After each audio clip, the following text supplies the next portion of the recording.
let us continue with your government exam preparation series. This is SS1 Topic 4. We are discussing concepts of legitimacy and sovereignty. This topic appears in your exams every single year. By the end of this lesson, you will understand the meaning of legitimacy, the factors that determine legitimacy, the importance of legitimacy, the meaning of sovereignty, the types of sovereignty, the limitations of sovereignty, and how to answer exam questions. Take your notes. Let us go. First, what is legitimacy? Legitimacy is the acceptance of authority as right and proper. When a government is legitimate, citizens obey its laws because they believe the government has the right to make those laws. Legitimacy is what turns power into authority. Without legitimacy, a government must rely on force to make people obey. With legitimacy, people obey voluntarily. Legitimacy is the foundation of stable government. Governments that lack legitimacy are unstable. They are often overthrown by coups, revolutions, or popular uprisings. Legitimacy is not the same as legality. A government can be legal but not legitimate. For example, a government that was elected but then rigs the next election may still be legal according to the Constitution, but it loses legitimacy in the eyes of the people. The word legitimacy comes from the Latin word legitimus, which means lawful. But legitimacy is more than mere lawfulness. It involves the belief that the government is right and just. This belief can come from many sources. Tradition, law, performance, and ideology can all create legitimacy. Legitimacy is subjective. This is why governments work so hard to maintain the support of the people. They hold elections, they provide services, they use symbols and ceremonies. What makes a government legitimate? The first factor is popular support. This is the most important factor.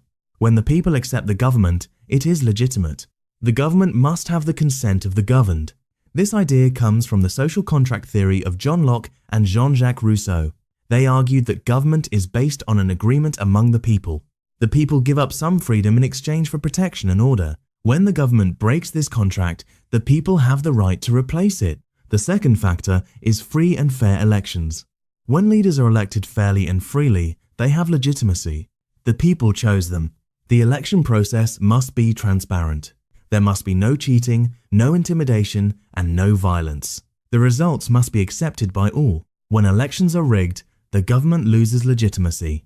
The third factor is the Constitution. When a government follows the Constitution, it is seen as legitimate. The Constitution is the supreme law. Governments that violate the Constitution lose legitimacy. When a military government suspends the Constitution, it loses legitimacy in the eyes of the people and the international community. The fourth factor is tradition. When people are used to a certain system, they accept it. Long-established governments have legitimacy simply because they have been there for a long time. The British monarchy has legitimacy based on centuries of tradition. In Nigeria, traditional rulers have legitimacy based on tradition, even though they do not have formal political power. The fifth factor is good performance. When a government provides security, jobs, roads, schools, and hospitals, people accept it. A government that fails to provide basic services loses legitimacy. If people are hungry, unemployed, and unsafe, they will not respect the government no matter how it came to power. The sixth factor is ideology. Some governments claim legitimacy based on a particular ideology. Communist governments claim legitimacy based on the ideology of Marx and Lenin. Socialist governments claim legitimacy based on equality and social justice. Democratic governments claim legitimacy based on freedom and popular sovereignty. When the ideology is widely accepted, it gives legitimacy. The seventh factor is international recognition. When other countries accept a government, it gains legitimacy. Being a member of the United Nations, the African Union, and other international organizations is a sign of legitimacy. When the international community condemns a government or imposes sanctions, that government loses legitimacy. The eighth factor is charismatic leadership. Some leaders have such powerful personalities that they create legitimacy through their own charisma. Nelson Mandela created legitimacy for the post-apartheid government in South Africa. People trusted him. They believed in him. His personal authority gave legitimacy to the institutions he led. The ninth factor is effectiveness. A government that can maintain order, defend the country, and manage the economy is seen as legitimate. Effectiveness creates legitimacy. When a government fails to maintain order, when criminals roam free, when the economy collapses, legitimacy erodes. Now let me explain the importance of legitimacy. Why is legitimacy so important for a government? First, legitimacy reduces the need for force. When a government is legitimate, people obey voluntarily. The government does not need to spend as much on police, military, and prisons. Second, legitimacy creates stability. People accept the government even when they disagree with specific policies. They wait for the next election to express their disagreement. They do not take up arms. Third, legitimacy encourages compliance. People pay taxes, obey traffic laws, and serve on juries because they believe the government has the right to ask them to do these things. Fourth, legitimacy attracts investment. Businesses are more willing to invest in countries with legitimate governments. They know that contracts will be enforced. They know that their property will be protected. Fifth, legitimacy gives the government the authority to act. When the government needs to make a difficult decision, like going to war or raising taxes, legitimacy makes it easier. People trust the government to do the right thing. Sixth, legitimacy allows for peaceful change of power. In a legitimate system, the loser of an election accepts defeat. They do not start a civil war. They wait for the next election. This is essential for democracy. Now let me move to sovereignty. What is sovereignty? Sovereignty is the supreme power of a state to make laws and govern itself without interference from outside. A sovereign state is independent. It does not answer to any higher authority. Sovereignty is the most important characteristic of a state. Without sovereignty, a state is not truly a state. It is a colony, a territory, or a protectorate. Sovereignty means that the state has the final say over its own affairs. No external power can override the decisions of a sovereign state. There are two aspects of sovereignty. Internal sovereignty means that the state has supreme power over all individuals and groups within its territory. No one inside the state is above the law.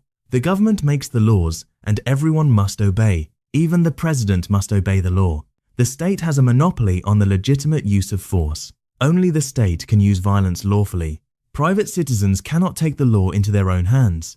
Internal sovereignty means the state is the highest authority inside its borders. External sovereignty means that the state is independent from outside control. No other country can dictate what the state does. The state can make its own foreign policy. It can sign treaties. It can declare war. It can join international organizations. External sovereignty means the state is equal to other states in international law. Now let me explain the types of sovereignty. There are several types. Legal sovereignty is the supreme lawmaking authority. In a democracy, the parliament or legislature has legal sovereignty.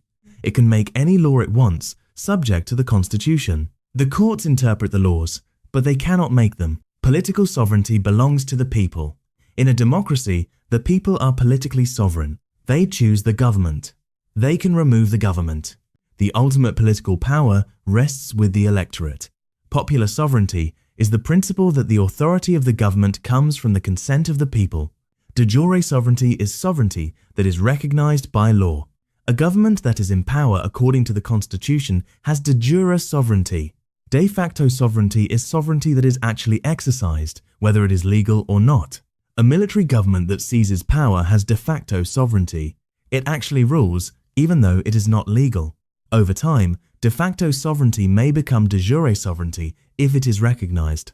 Titular sovereignty refers to a sovereign who has the title but not the real power. In a constitutional monarchy, the king or queen is the titular sovereign. They are the head of state, but the real power is held by the prime minister and parliament. Now let me explain the limitations of sovereignty. Is any sovereignty absolute? In theory, sovereignty is absolute and indivisible. In practice, all sovereignty is limited. There are several limitations. The first limitation is international law. States must obey international law. They cannot commit genocide, wage aggressive war, or violate human rights without consequences. The second limitation is treaties. When a country signs a treaty, it agrees to follow certain rules. It gives up some freedom of action. Membership in international organizations also limits sovereignty. The United Nations, the African Union, and ECOWAS all have rules that member states must follow. The third limitation is economic dependence.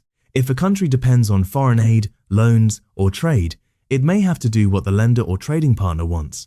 A country that owes a lot of money has less freedom of action. The fourth limitation is military weakness. A weak country may be forced to accept the demands of a stronger country. Their sovereignty was limited by their military dependence. The fifth limitation is globalization. What happens in other countries affects you. You cannot isolate yourself completely. Pollution crosses borders. Economic crises spread. Terrorism is international. States must cooperate to solve these problems. The sixth limitation is internal. The state cannot do whatever it wants. It must respect the rights of citizens. It must follow the Constitution. If it does not, it may face rebellion or revolution. Even dictators have limits. They need the support of the military, the bureaucracy, and the elite. Without that support, they fall. Now let me compare legitimacy and sovereignty. Legitimacy is about the right to rule. Sovereignty is about the power to rule. A government can be sovereign but not legitimate.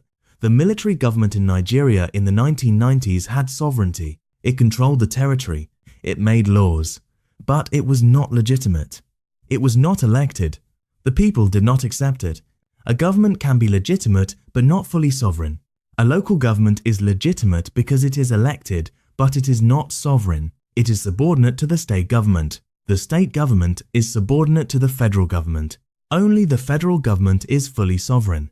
A common exam question asks you to define legitimacy and explain the factors that determine it. Here is a sample answer. Legitimacy is the acceptance of authority as right and proper. The factors that determine legitimacy include popular support, free and fair elections, adherence to the Constitution, tradition, good performance, ideology, international recognition, charismatic leadership, and effectiveness.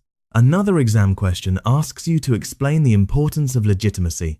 Here is your answer. Legitimacy reduces the need for force, creates stability, encourages compliance, attracts investment, gives the government authority to act, and allows for peaceful change of power. Legitimacy is essential for stable government. This is expensive and unstable. With legitimacy, people obey voluntarily.